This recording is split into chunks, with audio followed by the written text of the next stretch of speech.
ভাইয়া একটু সোজাভাবে বলেন, ক্যামেরার দিকে বলেন। আমি মোহাম্মদ হুসেইন, যোগাযোগ ও সাংবাদিকতা বিভাগের ৪র্থ বর্ষের শিক্ষার্থী। আমি প্রমাণ হল সংসদে নির্বাচনের জন্য প্রতিদ্বন্দ্বিতা করছি। আমার পদের নাম হচ্ছে দপ্তর সম্পাদক। আমি স্বতন্ত্র থেকে নির্বাচন করব, কোনো প্যানেলে যাচ্ছি না। আমার রাজনৈতিক কোনো ব্যাকগ্রাউন্ড নেই, আমি স্বতন্ত্র থেকে নির্বাচন করব।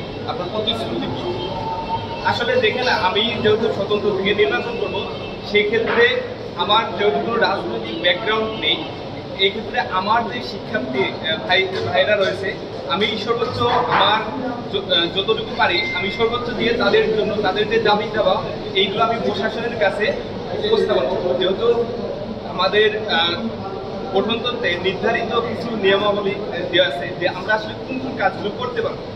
আমি আমার দিক থেকে আমার যে কাজের নির্দেশনা দেওয়া আছে ওই নির্দেশনা অনুযায়ী আমাদের শিক্ষার্থী ভাইদের যে দাবি দেওয়া, এই দাবি দেওয়াগুলো আমি প্রশাসনের কাছে উপস্থাপন করবো। এখন যদি আমি চাই যে আমি হল নির্মাণ করে দেবো, আমি খাবার সমস্যা সংকট করে দেবো, এটা কিন্তু আমার কাজ না।